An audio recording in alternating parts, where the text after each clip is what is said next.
بسم الله الرحمن الرحيم إن الحمد لله نحمده ونستعينه ونستغفره ونعوذ بالله تعالى من شرور أنفسنا ومن سيئات أعمالنا من يهدي الله فهو المهتد ومن يضلل فلن تجد له وليا مرشدا وأشهد أن لا إله إلا الله وحده لا شريك له وأشهد أن محمدا عبده ورسوله. Donc après avoir, comme à notre habitude, témoigné l'unicité d'Allah subhanahu wa ta'ala, l'unique digne d'être adoré, et que Mohammed est son bien-aimé messager envoyé pour toute l'humanité. Donc je vous salue et vous resalue du salut de l'islam. Assalamu alaykum wa rahmatullahi wa barakatuh.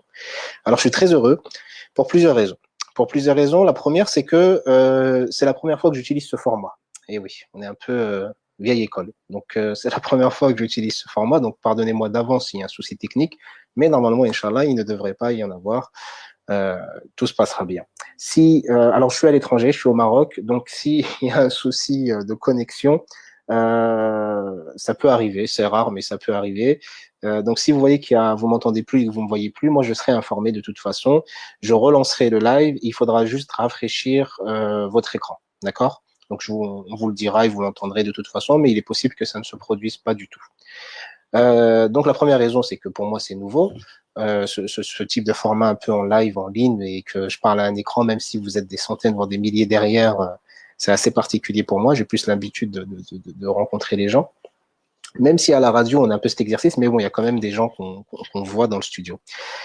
Et la deuxième raison pour laquelle je suis heureux, c'est quoi? Alors, on va faire une intervention sur justement les 3 clés d'un mariage réussi. Je vais vous parler de 3 points importants. Puis derrière, je vous parlerai d'un projet qui est abouti, walhamdulillah, qui est un gros projet sur lequel je travaille, moi et mon équipe, nous travaillons à plusieurs dessus depuis maintenant un bon moment. Ça fait presque 2 ans qu'on travaille dessus. Donc c'est pour vous informer, en fait, c'est une grande nouvelle, c'est pour vous informer de la sortie de ce projet.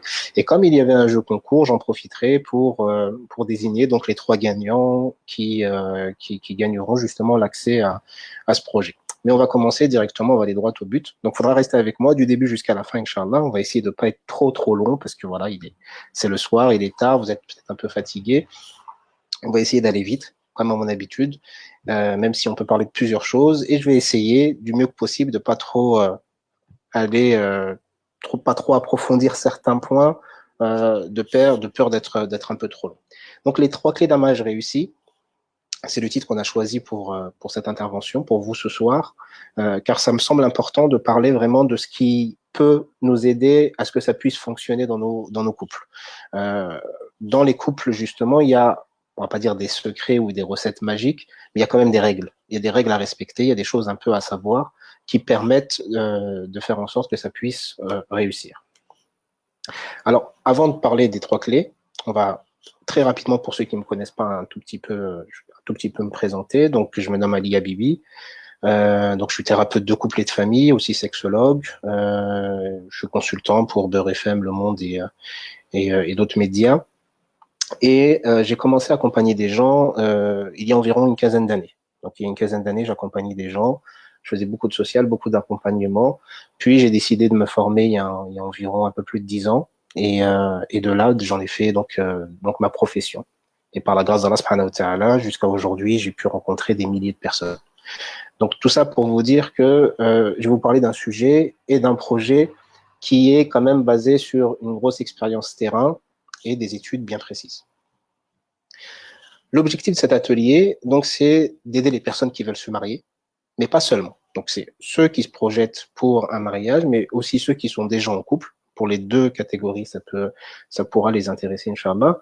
L'objectif est de vivre heureux quand même dans la vie qu'on a dans nos couples et de pouvoir réussir à être épanoui malgré les difficultés de vie, malgré justement les changements sociaux qu'on peut connaître, malgré tous les blocages qu'on peut rencontrer dans nos aventures justement de projets de mariage ou même après mariage, et d'éviter donc les erreurs que certains ont pu faire et refaire. Et grâce justement à l'expérience que j'ai pu acquérir par la grâce de Dieu, grâce au fait d'avoir rencontré toutes ces personnes, il y a des choses qu'il faut pas faire, bien évidemment, et il y a des choses qu'il faut faire ou qu'il faut fortement encourager à faire pour que ça puisse fonctionner. Donc tout ça, on va essayer de le voir ensemble pour découvrir un peu ces fondamentaux. par la grâce d'Allah subhanahu wa ta'ala, et ce n'est que grâce à lui, d'accord? Parce que souvent, les remerciements, c'est une bonne chose, bien évidemment, et ça fait toujours chaud au cœur, parce qu'on travaille quand même, c'est du boulot. Euh, mais toutes les réussites qu'on a pu avoir ne viennent que d'Allah subhanahu wa ta'ala. C'est que lui qui nous permet justement de réussir là où nous réussissons.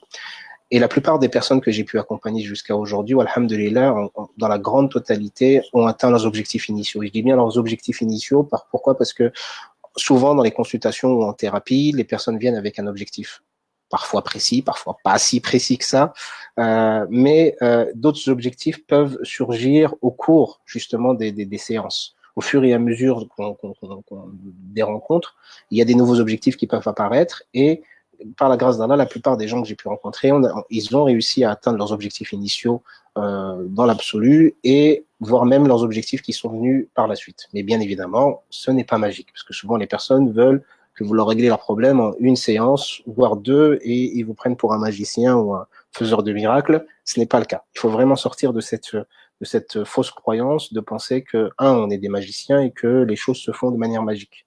Les choses ne se font pas de manière magique. Il faut travailler, il faut retrouver ses manches, avoir du courage, parce que faire une thérapie ou faire des consultations ou aller voir même quelqu'un, c'est même pas forcément un psychothérapeute, même aller voir une personne pour lui demander de l'aide, demande un certain courage et demande un travail sur soi au niveau de son ego. Et rien que ça, c'est du travail déjà. Et puis derrière, il y a un minimum de travail à faire selon les objectifs que vous pouvez avoir. Et à partir du moment où vous vous donnez les moyens, et les objectifs, vous avez beaucoup de chances de pouvoir les atteindre. Et avec l'expérience, j'ai pu constater que ce sont certaines valeurs qui permettent à la plupart des gens de réussir dans leur vie de couple, comme on l'a dit un peu plus tôt, certains principes de vie. Là, je les ai résumés en 3, mais vous verrez que dans les 3, on peut intégrer énormément d'autres choses. La première clé, ça va être le fait de découvrir une des qualités indispensables pour justement vivre en harmonie dans son couple et comment l'acquérir. La deuxième clé que vous découvrirez sera un principe qui aura, Inch'Allah ta'ala, un impact, vraiment un impact incroyable sur votre vie, mais également dans l'ensemble des relations que vous pouvez avoir, et vous découvrirez, Inch'Allah, comment profiter de ces bienfaits-là. Et la troisième clé qu'on va découvrir ce soir, c'est un élément fondamental pour réussir son mariage. Ça joue vraiment un rôle majeur dans la réussite du mariage, et aussi dans la spiritualité, dans le cheminement qu'on peut avoir vis-à-vis d'Allah subhanahu wa ta'ala. Alors, la première des clés, c'est la bienveillance. Et vous allez me dire, qu'est-ce que la bienveillance pour ceux qui ne savent pas ce que c'est, et pour certains qui pensent savoir ce que c'est, et d'autres qui savent réellement ce que c'est, et comment l'acquérir. La bienveillance, c'est vraiment un élément important qui est pour moi primordial. À partir du moment où on est dans une relation humaine, à partir du moment où on est dans une relation d'amour, et même si on va peut-être pas définir là aujourd'hui l'amour ce que c'est, parce qu'il y a plusieurs types d'amour, mais dès qu'on est en lien avec une personne, il y a un lien d'amour qui se crée. Et à partir du moment où il y a ce lien d'amour, il doit impérativement y avoir de la bienveillance. S'il n'y a pas de bienveillance, ça ne peut pas fonctionner. C'est catégorique. S'il n'y a pas de bienveillance, ça ne peut pas fonctionner. Et quand je dis que ça ne peut pas fonctionner, certains vont avoir peut-être comme témoignage des couples qui durent ou perdurent, mais vivent de grandes difficultés ou vivent beaucoup de malveillance. C'est-à-dire où vous avez parfois un des membres du couple qui est très mauvais avec l'autre, mais pourtant le couple perdure dans le temps. Ce n'est pas parce que le couple perdure dans le temps qu'il fonctionne. Il faut faire attention aussi à cette croyance. Ce n'est pas parce qu'un couple dure qu'il fonctionne. Vous avez des couples qui ont duré 80 ans ou peut-être un peu moins ou un peu plus, des gens qui n'ont jamais divorcé, pourtant leur couple ne fonctionnait pas. Vous voyez ? Mais pour que ça puisse fonctionner, il faut qu'il y ait de la bienveillance. Donc on va voir qu'est-ce que c'est, parce que certaines personnes, donc, comme on l'a dit, ne savent pas ce que c'est. Alors pour ça, je vais vous raconter une toute petite histoire assez rapidement. C'est l'histoire d'un homme. Alors cette histoire, je me rappelle de cette histoire, mais cette histoire elle a été répétée plusieurs fois. Il y a plusieurs personnes qui ont vécu à peu près la même chose. Donc c'était un homme qui comprenait pas trop le comportement de son épouse. Il comprenait pas que son épouse, alors il me racontait que son épouse était assez dure avec lui, qu'elle se refusait dans tout ce qu'il pouvait demander. Alors c'est pas forcément au niveau des relations intimes, mais dès qu'il lui demandait quelque chose, elle disait non. Elle avait souvent l'air un peu renfrognée, elle fronçait les sourcils. Donc il me disait que son épouse était pas gentille, qu'elle était méchante, qu'elle était pas forcément bonne, voire peut-être mauvaise, qu'elle avait une mauvaise humeur, etc., etc. Et là je me suis dit bon, on va travailler avec cet homme-là pour essayer de comprendre ce qui se passe. Parce que là, il vient me décrire le profil de son épouse d'après son regard, mais surtout d'après ses attentes et le fait qu'il n'ait pas pu avoir ce qu'il attendait vis-à-vis de son épouse. Et ce qu'on a pu voir, c'est que son épouse avait certes les comportements qu'il décrivait, mais elle n'avait pas ces comportements-là pour rien. Tout ce que je vais vous dire, si je vous prends l'exemple d'un homme vis-à-vis d'une femme ou d'une femme vis-à-vis d'un homme, vous pouvez le retranscrire de l'autre côté. Là, je vous parle d'un homme, bien évidemment, ça peut être une femme vis-à-vis d'un homme, d'accord? Donc, quand on a vu un peu avec son épouse ce qui se passait et qu'on a un peu gratté pour voir un peu qu'est-ce qui justifiait son comportement, qu'est-ce qui pouvait, expliquer plutôt son comportement, ben, en réalité, c'est que cet homme-là n'était pas bienveillant avec son épouse. Il ne lui parlait pas de manière bienveillante, il n'était pas gentil avec elle, il n'était pas bon avec elle, il ne prêtait pas d'attention, il ne la complimentait pas, il ne lui montrait pas forcément d'affection ou d'amour, il ne lui montrait pas cette bienveillance qui pouvait rassurer son épouse sur le fait qu'elle puisse vivre avec quelqu'un qui est censé non seulement la protéger, mais aussi l'aimer et la chérir, et aussi le fait que cette personne puisse réellement vouloir le bien pour elle. Ça ne le ressentait pas. Et le fait qu'elle ne le ressente pas était une grande frustration pour elle, une grande déception, parce que c'était une grande attente, comme beaucoup de femmes justement, et voire aussi beaucoup d'hommes, mais c'est très difficile de se mettre en couple.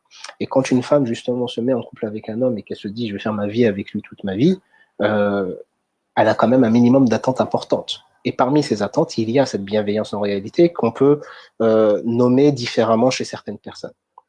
Et ce qu'on a pu faire avec ce personnage, et avec d'autres d'ailleurs, c'est qu'on a appris justement à être bienveillant. On a appris avec cette personne à être bienveillant, comment être bienveillant avec son épouse, qu'est-ce qu'il pouvait faire au quotidien, voire même de manière hebdomadaire avec son épouse, qui pouvait montrer de la bienveillance. Et ben, c'est pas magique, parce que ça a demandé du travail de la part de cet homme-là, mais grâce à ce travail-là et grâce à ces exercices-là, il a pu, alhamdoulilah, voir un grand changement dans le comportement de son épouse, qui souriait bien plus souvent qu'avant, qui était chaleureuse, qui se refusait pas, qui prenait du plaisir à lui donner ce qu'il pouvait demander, alors qu'il avait l'impression qu'elle était catégorique et qu'elle détestait justement lui faire plaisir ou aller dans son sens. Elle prenait du plaisir à le faire. Pourquoi? Parce que justement, il montrait des actes de bienveillance et d'amour. 95% des couples que j'ai reçus et à qui justement, avec qui on a pu travailler sur la bienveillance et apprendre et appliquer cette bienveillance-là, et donc ils l'ont pratiquée, ont vu une amélioration, importante dans leur rapport vis-à-vis de leur conjoint ou de leur conjointe. 80%, c'est énorme. Autant vous dire que si vous êtes bienveillant, vous avez de fortes chances de voir justement vos relations s'améliorer, voir le comportement de l'autre s'améliorer. Parce que l'autre va souvent réagir par rapport à vous. Et là, il y a le réflexe de certaines personnes, ce que j'entends souvent en intervention, que ce soit dans les séances ou que ce soit dans les conférences ou les séminaires, c'est le comportement qu'on a tous, un peu égoïste, c'est vrai, de se dire oui, mais moi, c'est l'autre qui n'est pas bienveillant. J'aimerais que mon mari soit bienveillant, j'aimerais que mon épouse soit bienveillante. Et vous voyez là, on fait une erreur qui est quand même assez importante, c'est qu'on se positionne très souvent en attente du comportement de l'autre. Et moi, ce que j'aimerais dire donc à tous ceux qui se positionnent ainsi, c'est de leur dire arrêtez de vous positionner ainsi et soyez-vous bienveillants. Soyez-vous bienveillants pour vous-même, pour Dieu et pour l'autre, ou pour les autres, selon les relations qu'on peut avoir. Et à partir de là, vous verrez que le comportement de l'autre changera. Il est possible qu'une personne devienne bienveillante avec vous parce que vous l'êtes réellement. Et donc, 80%, c'est énorme. Donc, vous voyez que c'est quelque chose quand même, c'est un élément majeur. Et vous me direz, donc, les 5%, qu'est-ce qu'on en fait ou qu'est-ce qui s'est passé pour ces 5%-là? Alors, ces 5%, en réalité, il faut bien comprendre que j'ai bien parlé de 95% de personnes qui ont appris, qui ont pratiqué, donc appliqué cette bienveillance-là. Ils voient un résultat très rapidement et parfois sur du moyen ou du long terme selon la relation que la personne peut avoir avec l'autre. Les 5%, ce sont soit des personnes que j'ai pas vues par la suite, que j'ai pas revues par la suite, donc je ne peux pas juger du résultat parce qu'elles ne m'ont pas apporté ce résultat-là. Et j'estime que si elles ont arrêté, c'est qu'elles avaient leur raison. Elles ont pu arrêter par souci financier, par souci justement de pas avoir fait assez d'efforts ou de pas avoir vu assez de résultats, ou tout simplement parce que ça allait mieux et qu'elles ne jugeaient pas, comme très souvent, parce que la thérapie de couple c'est un gros travail en réalité. Mais souvent, les personnes font quelques séances et quand ça va bien, et ben, ils arrêtent de venir en pensant que c'est bon, c'est réglé. Non, non, c'est pas réglé. Il faut encore travailler parce que c'est un effet qui se produit. Mais bon, ça, c'est un peu les montagnes russes. Ça va redescendre un peu parce qu'on revient un peu à nos habitudes qu'il faut apprendre à changer justement. Et pour les changer, ben, il faut du temps. Et donc, ces 5%, c'est des personnes que j'ai pas forcément revues et que je me dis, ben, ça a pu bien se passer, elles sont pas revenues ou alors pour d'autres raisons. L'exemple des prophètes. Et ça, c'est un élément qui est très important pour moi, c'est toujours de revenir à la source. La source, c'est Allah subhanahu wa ta'ala. Et Allah subhanahu wa ta'ala, de par les récits qu'il nous a transmis, de par justement son livre, sa parole, qui est le Coran, et par rapport aussi à la tradition prophétique, il y a énormément, mais énormément d'enseignements sur ce que nous devons et comment nous devons vivre les choses. Et les prophètes sont bien évidemment, comme vous le savez tous, et on est tous d'accord sur ça, des exemples. Des exemples dans leur vie, des exemples dans leur comportement, dans leurs réactions, etc. Et vous verrez que tous les prophètes ont connu des couples qui étaient différents. C'est-à-dire que quand vous prenez la vie de couple de chaque prophète, vous verrez qu'ils ont tous des vies de couple qui sont particulières. Pourquoi? Et différentes. Pourquoi? Justement pour qu'on puisse s'identifier selon la vie de couple que nous avons. Si tous les prophètes avaient un seul modèle de couple, un seul profil, on va dire, d'épouse et une seule catégorie de vie de couple, eh ben, ceux qui rentrent dedans, c'est super pour eux, et tous les autres, qu'est-ce qu'on fait? Et là, vous voyez une des sagesses d'Allah subhanahu wa ta'ala, c'est d'avoir fait vivre à tous les prophètes des vies de couple différentes, de manière à ce qu'on puisse s'identifier à l'un ou à l'autre, pour qu'on puisse, y trouver des sagesses, des enseignements, et comprendre un peu comment fonctionnent les choses. Et l'exemple des prophètes est que tous les prophètes, sans exception, étaient extrêmement bienveillants. Vous prenez la vie de tous les prophètes, et vous verrez que dans tout leur comportement, quelle que soit la situation, ils faisaient preuve d'une extrême bienveillance, que ce soit avec leur famille, que ce soit avec leurs amis, que ce soit avec leurs proches, que ce soit avec les gens qui les ont suivis, avec les gens qui les ont combattus, avec les gens qui voulaient leur peau, des gens qui voulaient les tuer, ils étaient quand même bienveillants avec eux. Vous avez l'exemple où le prophète sallam est envoyé justement à Taïf, ce village où il doit appeler les gens à l'islam, et que ces gens-là, pour le repousser, envoient des jeunes enfants qui vont le caillasser, lui envoyer des pierres jusqu'à le blesser. Mais pour ceux qui connaissent l'histoire, ça va aller assez vite, mais pour ceux qui la connaissent pas, je vous invite à la lire pour pas qu'on reste trop longtemps là-dessus, mais il est reparti de cette ville triste et en sang. Et quand Jibril alayhi salam, l'ange Gabriel, et un autre ange qui est l'ange des montagnes sont venus le voir et qui lui ont dit ordonne-nous, l'ange des montagnes lui a dit ordonne-moi, si tu m'ordonnes d'écraser ces deux montagnes sur ces gens-là, je le ferai. Qu'est-ce qu'il leur dit, le prophète sallam? Non, parce qu'ils ne savent pas. Vous voyez cette miséricorde qu'il a à ce moment-là, c'est de la bienveillance. Il trouve des excuses et de la bienveillance vis-à-vis des gens qui l'ont caillassé, qui lui font du mal et qui le rejettent. Tous les prophètes étaient extrêmement bienveillants avec tout le monde.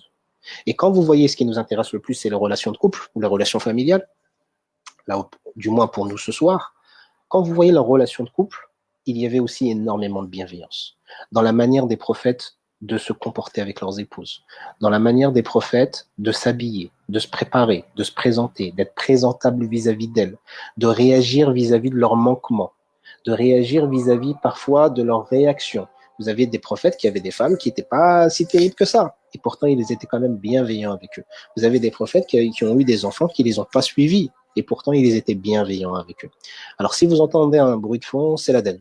Alors, je vais pas vous dire je suis désolé, parce que je suis pas désolé qu'il y ait de l'Aden. Alhamdulillah, c'est une belle chose, mais j'espère juste que ça n'agit pas trop sur la sonorité, Inch'Allah.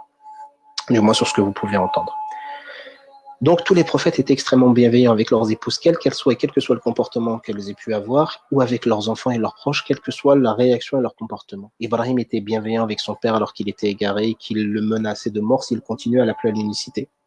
Vous avez donc là un exemple du fait qu'il a un père qui n'est pas croyant, et en plus de ça, qui lui dit arrête d'appeler les gens à la croyance de l'unicité, de l'unique, et pourtant il est bienveillant avec lui dans sa manière de s'exprimer, dans sa manière d'agir.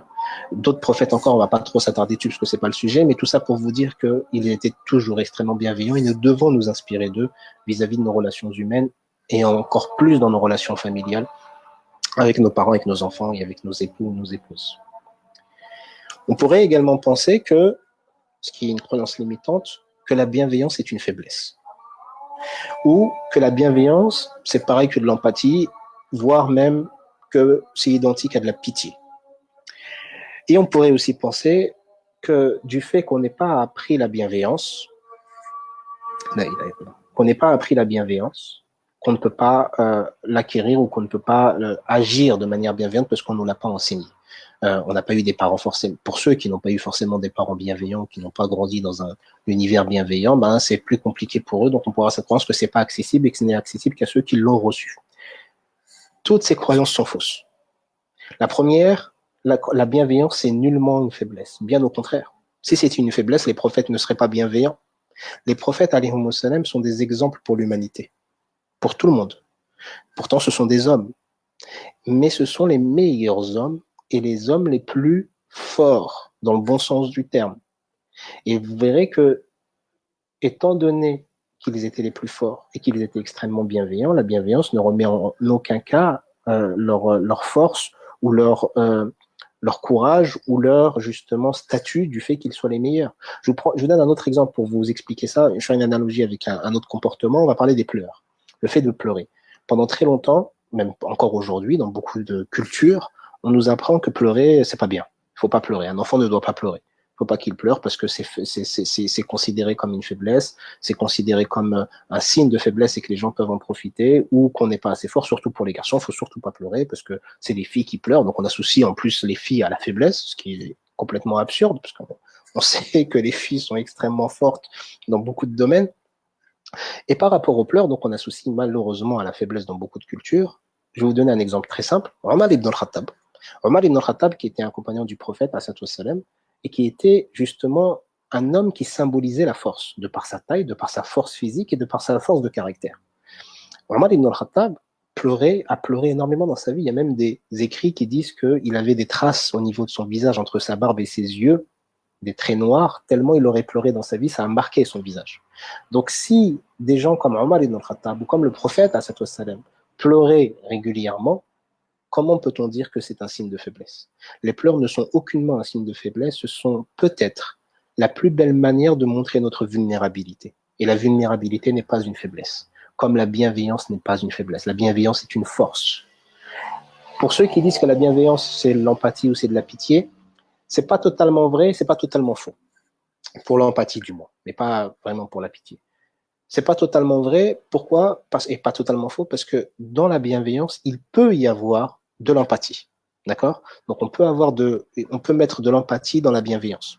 Dans la bienveillance, il y a plein on va dire, d'ingrédients, plein de facteurs, plein de valeurs, dont l'empathie qui peut entrer dedans. Mais ça va être un élément parmi d'autres qui va former la bienveillance. Et ce n'est pas la bienveillance. C'est juste un élément qui peut faire partie de la bienveillance. Tout ça pour dire que la bienveillance, c'est plus fort et plus grand que l'empathie. Et quant à ceux qui diront que parce que je ne l'ai pas appris ou parce que je ne l'ai pas reçu, je ne peux pas l'enseigner ou je ne peux pas l'appliquer, pardon, c'est encore faux. Pourquoi? Tout simplement parce que c'est quelque chose qui peut s'acquérir. On peut apprendre à être bienveillant. On peut se renseigner, apprendre à savoir comment être bienveillant, voir tout simplement les comportements du prophète salam ou de certains prophètes. Vous avez certains prophètes qui ont, et beaucoup d'ailleurs, qui ont vécu dans leur enfance des traumatismes majeurs qu'on n'a pas forcément nous vécu. Et pour ceux qui les ont vécus, ils peuvent d'ailleurs s'en inspirer pour voir comment ils s'en sont sortis. Des prophètes qui ont vécu des traumatismes majeurs dans le sens où il y en a qui n'ont pas eu de père, d'autres qui n'ont pas eu de mère, d'autres qui ont eu des pères ou des mères qui n'étaient pas forcément bienveillants, d'autres qui ont vécu dans un climat difficile, d'autres qui ont été jetés dans un puits par leur frère de sang qui jette Youssouf dans le puits, d'autres qui sont menacés, etc. Donc ils ont vécu dans des environnements qui étaient parfois hostiles et parfois même au niveau familial. Et ils n'ont pas forcément tous connu la bienveillance à leur enfance. Pourtant, ils sont devenus bienveillants à l'âge adulte. Ils ont appris à être bienveillants. Comment? En étant en lien avec le Créateur, tout simplement.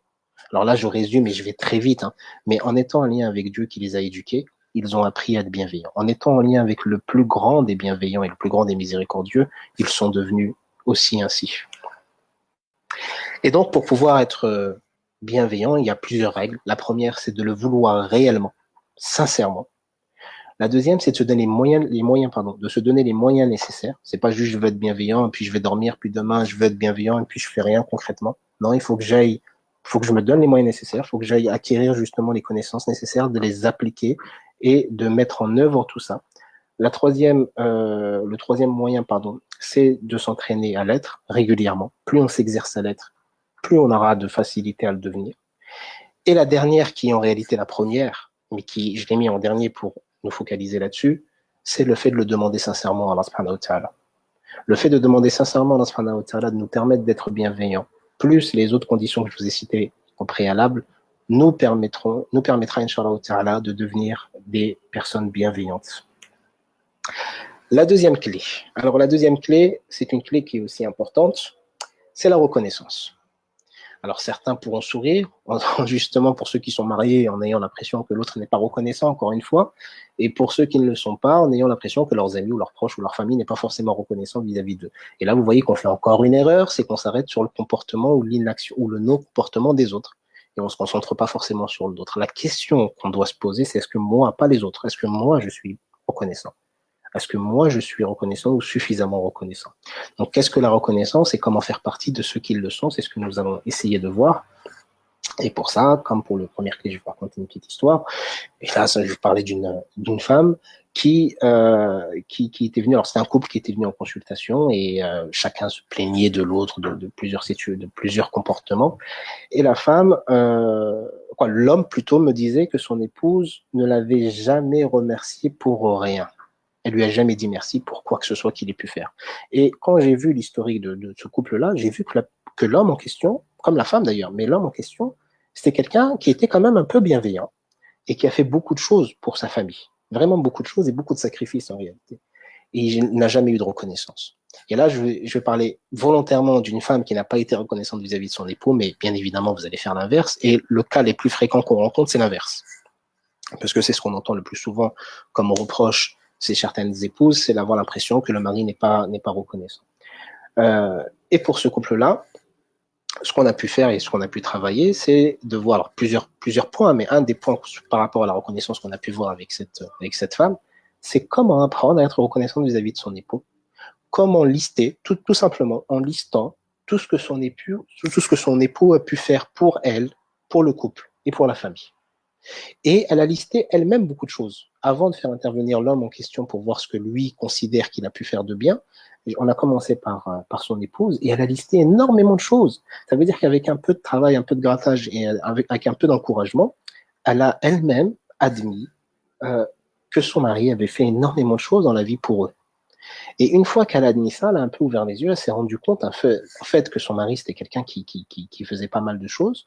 Puis on a travaillé sur comment être le plus reconnaissant possible, comment dire merci pour des choses simples, comment dire merci pour des choses qui se sont passées, même si elles se sont passées il y a des années, des choses importantes.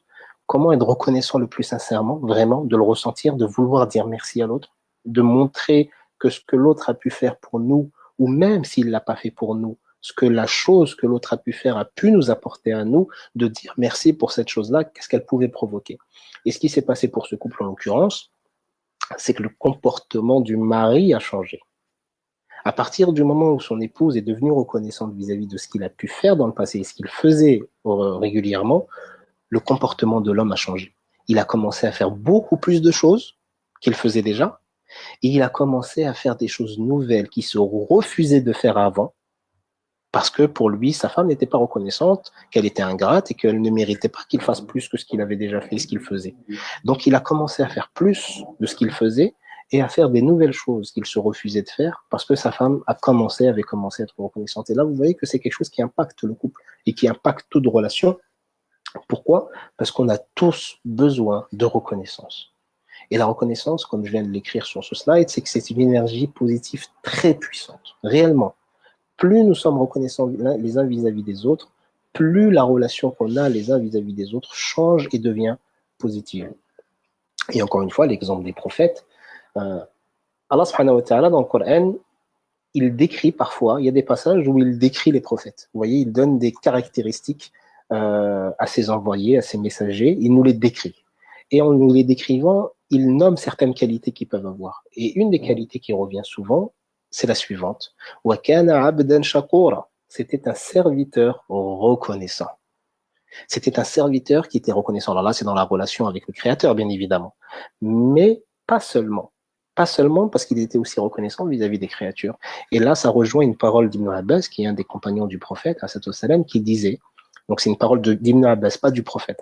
Donc Ibn Abbas disait, radiyallahu anhu, que Dieu n'accepte pas la reconnaissance d'une créature si elle n'est pas reconnaissante vis-à-vis des autres créatures. Qu'est-ce que ça signifie? Que pour Ibn Abbas, radiyallahu anhu, que Dieu l'agrée, que Dieu n'accepte pas la reconnaissance qu'on peut avoir vis-à-vis de lui. Donc imaginons que vous me fassiez, que l'un d'entre vous me fasse un cadeau et que je ne suis pas reconnaissant. Je suis ingrat, je vous dis même pas merci. Puis derrière, je reçois un bienfait de mon Créateur. Et là, je dis Alhamdulillah ya Rabbi, wa shukru lillah. Je vais remercier et louer mon Seigneur. Ibn Abbas me dit que ce remerciement que je fais à mon Créateur, il ne sera pas accepté parce que je n'ai pas été reconnaissant vis-à-vis de celui qui m'a offert quelque chose d'avant parmi les créatures. Et là, vous voyez l'importance, comment il lie, Ibn Abbas, comment il lie la reconnaissance vis-à-vis des créatures à celle vis-à-vis du Créateur. Comment elles sont liées, justement. Parce qu'on ne peut pas être reconnaissant vis-à-vis de Dieu si on est ingrat avec les hommes. C'est incohérent. Et plus on est reconnaissant avec les hommes, et plus ça nous aide à être reconnaissant vis-à-vis d'Allah subhanahu wa ta'ala. Parce que si on est extrêmement reconnaissant vis-à-vis de ceux qui nous apportent des petites choses et qui font des petites choses ou des grandes choses pour nous, que dire de celui qui fait tout pour nous et qui fait des choses qui sont immenses pour nous. Donc vous voyez que la reconnaissance vis-à-vis des créatures, spirituellement, elle nous aide à être plus reconnaissant vis-à-vis du Créateur. Et vice-versa. Plus on est reconnaissant vis-à-vis du Créateur, et plus ça peut nous aider à être reconnaissant vis-à-vis des créatures. Et c'est quelque chose qui est extrêmement important dans le couple, même pour les choses anodines et quotidiennes. Alors je prends un exemple qui ne va pas plaire à certains, voire certaines, mais je le prends quand même parce qu'il est parlant pour moi et c'est pour aller plus vite. Mais imaginons que nous sommes dans un couple où il est tout à fait normal pour ce couple que ce soit l'un des deux, on va dire la femme, pour rester dans les choses un peu traditionnelles, mais ça peut être l'homme, que ça soit totalement normal pour l'un des deux de faire la cuisine. D'accord ? Donc cette personne fait la cuisine dans le couple. Elle a été éduquée de cette manière. Sa mère faisait la cuisine. Elle apprend à faire la cuisine. Elle fait la cuisine. Elle aime peut-être même faire la cuisine ou elle n'aime pas. Ça, c'est un autre sujet. Mais elle le fait et pour elle, c'est normal de le faire. Et l'homme avec qui elle se marie, pour lui, c'est normal que ce soit elle qui fasse la cuisine. Donc tout va bien. Vous voyez, ils sont complètement en adéquation et en cohérence par rapport à leurs idées. Et bien, même si c'est normal, naturel, tout ce que vous voulez, primordial dans leur vie de couple qu'elle fasse la cuisine, il est normal et extrêmement important qu'ils puissent être reconnaissants vis-à-vis du plat qu'elle va faire pour la famille ou pour lui ou pour elle. De lui dire merci pour ce plat-là. Merci pour la peine qu'elle a pu avoir. Merci pour le temps qu'elle a pu prendre. Merci pour, et désolé pour les difficultés qu'elle a pu rencontrer. Vous voyez, cette reconnaissance qu'il va avoir vis-à-vis d'elle pour quelque chose qui est totalement normal pour eux est importante. Que dire alors pour les choses qui sont moins normales, moins importantes, ou pas moins importantes, pardon, moins normales, ou qui sont plus difficile à faire pour l'autre malgré le fait que l'autre le fasse par amour ou par sacrifice, etc. Ceci demande encore plus de reconnaissance. Et donc, bien évidemment, on a toujours des fausses croyances, même dans la reconnaissance. Alors, excusez-moi l'expression, mais certains pensent que quand on est trop gentil, ça ressemble au fait d'être considéré comme étant trop con. Que donc, si je suis trop reconnaissant, on va me prendre pour un abruti. Que ça peut être considéré comme une forme de manipulation, ou alors que c'est trop dur. 6 mois là, moi je n'y arrive pas, c'est trop difficile pour moi. Et je vais pas faire la blague d'identifier une certaine catégorie de la population du Maghreb. Non, on va pas faire cette blague-là, pas dans cette vidéo. Donc pour ces fausses croyances, les intéressés se reconnaîtront. Pour ces 3 fausses croyances, alors bien évidemment, ce sont des fausses croyances, des croyances limitantes qui sont totalement erronées. Cette idée et cette croyance de penser, même cette expression de dire que quand on est trop gentil, on est trop con, elle n'est pas islamique. Pourquoi elle n'est pas islamique ? Parce que si vous êtes trop gentil, pour les bonnes raisons, c'est-à-dire pour Allah subhanahu wa ta'ala, pour qu'il vous aime, pour qu'il vous pardonne, pour qu'il vous élève, pour être un meilleur serviteur auprès de lui et être un meilleur homme dans la relation avec les hommes, alors vous ne serez jamais trop con. Au contraire, plus vous êtes gentil, mieux vous serez. Et si les autres vous prennent pour un con, ou un abruti, ou qu'ils en abusent, ou qu'ils en profitent, c'est leur problème. C'est pas le vôtre. Vous avez fait votre part du marché, vous avez fait ce qu'il fallait, et vous aurez votre récompense. Et j'ai même envie de vous dire, s'ils le considèrent d'une mauvaise manière ou qu'ils agissent d'une mauvaise manière, c'est tant mieux pour vous encore plus, parce que vous aurez la récompense de l'intention noble que vous avez eue en le faisant, et vous aurez le dédommagement éventuellement des mauvais comportements des autres s'ils en ont. Donc, être extrêmement reconnaissant ne signifie pas être un abruti. Être extrêmement reconnaissant, ce n'est pas de la manipulation. Non, c'est pas parce que je suis reconnaissant que je manipule. Dans la définition qu'on a de la manipulation, c'est-à-dire la manipulation mauvaise et malsaine. Si on prend la définition de la manipulation comme étant quelque chose de mauvais, de malsain, etc., de machiavélique, on n'est pas dedans. Maintenant, si on prend la vraie définition de la manipulation, je vous dirai, mais j'approfondirai pas dans cette vidéo, que toute relation est de la manipulation.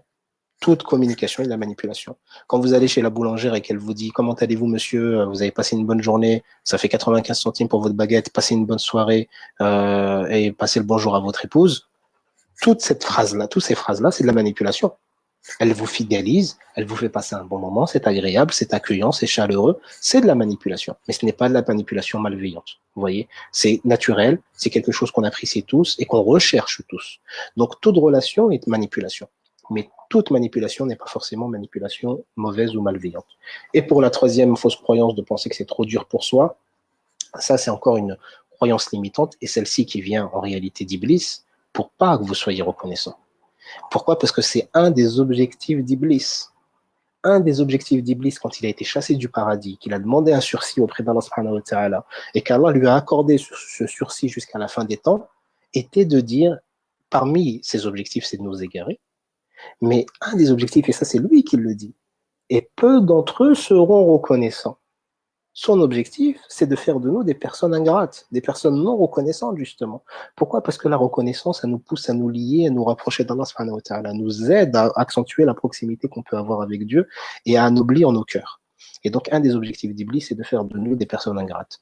Donc, ce n'est pas trop dur, ça peut être difficile pour certains, ça peut être difficile parfois, dans certaines conditions, c'est vrai, mais ce n'est pas impossible. Il faut le vouloir, se donner les moyens et se forcer à l'être tout en ayant les bonnes intentions, Inch'Allah, et encore plus dans le couple où il faut être le plus reconnaissant possible et vis-à-vis de la relation qu'on a familiale avec les parents et même avec les enfants.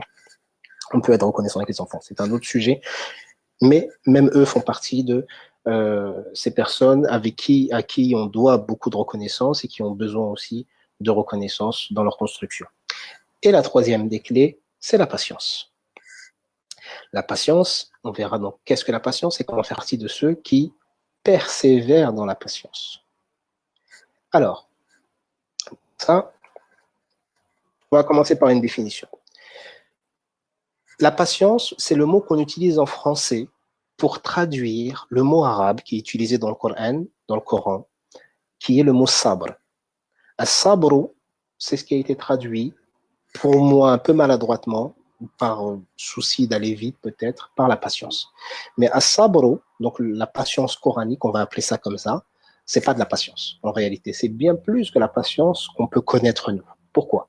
Imaginons que je vous donne rendez-vous à 13h et que vous m'attendiez et que je viens au rendez-vous à 13h20. Donc j'ai eu 20 minutes de retard.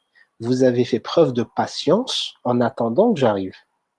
Mais en réalité, qu'est-ce que vous avez fait d'extraordinaire à part m'attendre? Rien. Vous n'avez pas fait quelque chose d'extraordinaire, vous n'avez pas fait quelque chose de fabuleux. Vous voyez, c'est pas quelque chose qui... Pourtant, le mot sabr dans le Coran, quand il est utilisé, Allah subhanahu wa ta'ala le met à un haut niveau, un haut degré. Quand il parle des gens, des sabrines, des gens qui font partie donc, de cette catégorie-là, il parle d'eux comme étant des gens qui font partie de l'élite. Donc vous voyez que patienter, c'est pas forcément quelque chose d'extraordinaire. Et c'est pour ça que le sabr, c'est quelque chose qui est plus fort que la patience. Le sabr, en réalité, c'est le fait de persévérer dans la patience. Je vais vous donner un exemple très simple. Je vais aller très vite. Imaginons que vous deviez aller d'un point A à un point B, d'accord? Et que au milieu de ce chemin-là, donc d'une ville à une autre, et au milieu de ce chemin-là, vous deviez traverser un désert. Et qu'au milieu du désert, vous ayez une tempête de sable qui arrive. Qu'est-ce qui va se passer?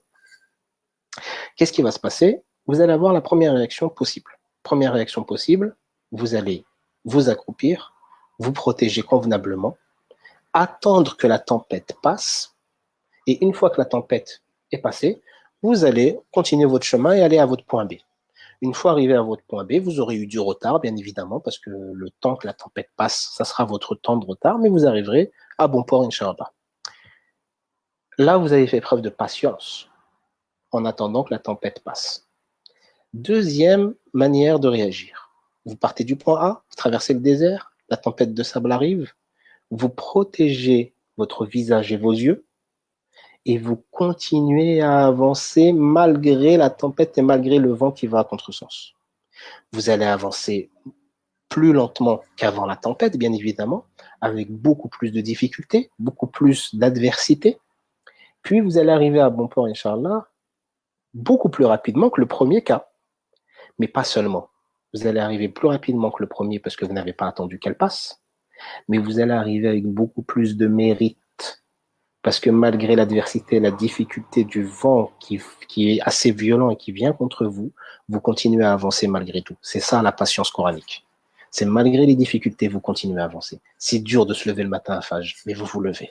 C'est dur d'être bon avec certains, mais vous allez essayer de l'être. C'est dur de pardonner, mais vous allez trouver des bienfaits dans le pardon. C'est dur tout ça. C'est dur de vivre à deux. C'est dur d'accepter certains défauts du conjoint ou de l'épouse. C'est dur d'accepter certaines réactions, certains comportements. Mais vous allez faire preuve de patience, de persévérance dans la patience pour continuer à avancer malgré les difficultés. Et donc, c'est une valeur qui disparaît, malheureusement, avec la modernité. Et ça, on le voit très bien par rapport justement au taux de divorce, où les gens divorcent dès que ça ne fonctionne plus. Tu m'as mal parlé, tu m'énerves, tu m'agaces, ça ne marche pas, ça va jamais marcher, j'ai fait une erreur, je regrette, on arrête tout. Alors que ça fait quelques semaines ou quelques mois qu'on est mariés. Là, c'est la modernité qui veut ça. Vous voyez que, comme disent certains anciens, aujourd'hui, quand ça va pas, on jette. Alors qu'avant, on essayait de réparer. Ceux qui essaient de réparer, c'est des gens qui patientent. Parce que ça nous demande de la patience de réparer. C'est beaucoup plus facile de jeter et de racheter un produit qu'on veut plus. Mais c'est plus difficile de patienter, d'essayer de le réparer, d'essayer de voir ce qui ne va pas, d'essayer de trouver la pièce qu'il faut changer, d'enlever, etc., le moteur ou modifier, bref, une pièce qu'il faut pour que le matériel puisse fonctionner. Ça demande de la patience et de la persévérance. Et c'est ça comme élément que nous devons chercher à avoir. Et encore une fois, pas attendre que l'autre puisse avoir, mais chercher à ce que nous puissions l'avoir pour pouvoir le faire vivre à l'intérieur de notre couple. Et les couples pour qui ça fonctionne le mieux sont des couples qui font preuve de patience et de persévérance dans les difficultés qu'ils peuvent vivre. Et par rapport aux fausses croyances par rapport à la patience, la première, c'est de dire c'est impossible aujourd'hui, ou j'ai pas le niveau, c'est inaccessible, ça c'est les anciens, quand on lit des histoires d'anciens, etc., mais nous, c'est plus possible. La deuxième fausse croyance, c'est de penser que si je patiente trop, je risque d'être perdant et de regretter. Et la troisième, c'est de se dire, si je patiente, l'autre va en profiter. Alors, pour la première, le fait que ça soit impossible aujourd'hui, j'ai pas le niveau, c'est faux. Pourquoi? Parce que, en réalité, même si on a l'impression que c'est plus difficile aujourd'hui qu'avant, si on prend les gens d'avant, ils auront l'impression que c'était plus difficile en leur temps qu'avant leur temps. Et si on prend les gens d'avant, ils auront l'impression que c'était plus difficile à leur époque que l'époque d'avant, et ainsi de suite. C'est une impression que nous avons tous. Ce n'est pas forcément plus difficile aujourd'hui. C'est juste que ça a toujours été difficile en réalité, mais c'est juste que le contexte est différent. Donc, on n'a pas forcément les outils pour faire face aux difficultés que nous avons, mais dès qu'on a les outils pour faire face aux difficultés que nous avons, ça devient déjà beaucoup plus facile. Comme les gens d'avant, ceux qui avaient des outils, ils avaient plus de facilité à régler les problématiques qu'ils pouvaient rencontrer que les personnes qui n'avaient pas forcément les outils pour pouvoir solutionner leurs problématiques. Donc, ce n'est pas impossible aujourd'hui ou forcément beaucoup plus difficile aujourd'hui ou alors qu'on n'a pas le niveau. Ce niveau, on peut l'acquérir en tout temps et en tout lieu à partir du moment où on va acquérir les outils nécessaires. La deuxième fausse croyance, c'est de penser que si on patiente trop, on risque de regretter, etc. et d'être perdant. Et là, je vous dirais que ça peut être vrai comme ça peut être faux. Tout dépendra de l'intention que vous mettrez dans la patience que vous aurez. Selon l'intention, et là vous voyez l'importance et la force de l'intention et pourquoi le prophète salam insistait tellement sur l'intention, jusqu'à dire voilà, l'important c'est que l'intention c'est ce qui prévaut le plus. Donc selon l'intention que vous allez avoir dans la persévérance, de la patience que vous allez vivre, de là va dépendre si effectivement vous pouvez être perdant et regretter ou non.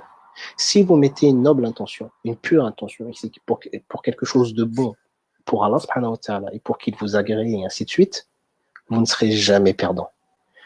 Celui qui commerce avec Dieu, celui qui est en relation avec Dieu, celui qui met dans ses intentions Dieu avant toute chose, voire Dieu exclusivement, n'est jamais perdant et ne regrette jamais.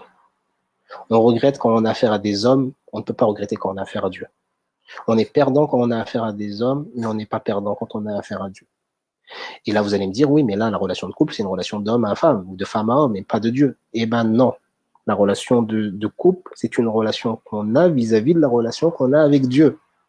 Et c'est ça qui va nous aider à avoir justement ces qualités et ces valeurs qui sont la bienveillance, qui sont la patience, qui sont la reconnaissance. Tout ça, c'est en lien avec Dieu. C'est ce qui nous permet de mieux vivre notre relation avec l'homme ou la femme, parce que c'est très difficile. Et une fois qu'on a surmonté et surpassé ça grâce à l'intervention divine, on en profite pleinement, même dans notre relation unique avec l'homme ou la femme. Et quant au fait que si je patiente, l'autre va en profiter, alors qu'il en profite. Si vous patientez réellement pour Allah subhanahu wa ta'ala, comme on l'a dit juste avant, vous n'êtes pas perdant. Si ça change l'autre et que ça aide l'autre et que ça améliore votre relation, tant mieux pour vous deux.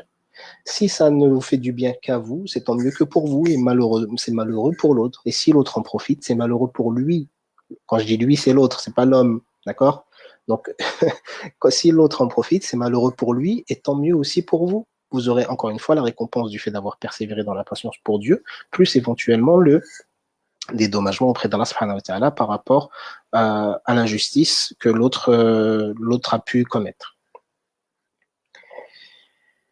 Et pour terminer donc par rapport à la patience, une sagesse, alors une sagesse qui est rapportée par Ibn al-Qayyim Jawziyya. Il y a une parole de l'imam Ahmed qui ressemble aussi à ça. Il y a même des hadiths qui vont un peu dans ce sens-là, mais qui ne sont pas exactement la même parole. Mais c'est une parole qu'Ibn al-Qayyim ramène souvent dans ses livres, et notamment dans Les Sentiers des Itinérants, un livre que j'affectionne beaucoup, où il dit que la foi est divisée en deux moitiés. Une moitié se trouve dans la patience, et l'autre moitié se trouve dans le remerciement. Une moitié se trouve dans le sabre, le fait de persévérer dans la patience, et l'autre moitié se trouve dans le shukr et le fait de remercier. Donc vous voyez il dit que ces deux parties, c'est ce qui va englober toute la foi. Là, c'est pour vous montrer que si ces deux parties sont les deux grandes parties de la foi du croyant vis-à-vis de sa relation avec Dieu, qu'en est-il dans sa relation avec les hommes? Et là, c'est une petite surprise, c'est que je vous avais dit qu'il y avait trois clés, je vous en ai rajouté une quatrième. La quatrième, je ne vais pas trop m'attarder là-dessus, mais c'était un élément qui me semblait quand même important, c'est le fait d'avoir des objectifs majeurs en commun. Alors, quand on dit objectif en commun, c'est un des éléments et ça c'est d'après des études, qui montrent, qui aident au fait qu'un couple puisse perdurer dans le temps. Donc, les couples qui ont le plus de longévité sont des couples qui partagent des objectifs communs. Un minimum, attention, hein, c'est pas le fait d'avoir envie de tout faire ensemble et d'avoir tous les deux essentiellement les mêmes objectifs. On peut avoir des objectifs opposés, voire contradictoires ou différents, mais il doit y avoir des objectifs communs ensemble. C'est extrêmement important. Alors, il n'y a pas besoin qu'il y en ait 100. Vous pouvez en avoir quelques-uns, vous pouvez même en avoir qu'un seul. Et pour ça, je me rappelle d'une conversation que j'ai eue avec un de mes enseignants à l'époque, quand j'avais étudié les psychopathologies. J'avais étudié les psychopathologies dans une école un peu psychanalytique. Et j'avais un enseignant qui était, alors pour ceux qui sont un peu dans le domaine, un enseignant lacanien, donc il faisait partie du courant de la psychanalyse lacanienne française. Et dans la psychanalyse lacanienne française pure et dure, il n'y a pas de thérapie de couple, d'accord? C'est que des thérapies individuelles. C'est pour ça qu'il y avait une grande opposition entre les psychanalystes et les systémiciens. Les systémiciens, c'est ceux qui faisaient des thérapies de couple et de famille, et les psychanalystes qui voyaient au niveau des fondements, il y avait des oppositions, bref, il y avait une guerre de chapelle. Et cet enseignant, que j'aimais beaucoup, me dit avec beaucoup de sourire, avec un grand sourire, il me dit, vous savez, monsieur Habibi, j'ai beaucoup de respect pour vous, mais les thérapies de couple, c'est de la merde, ça sert à rien.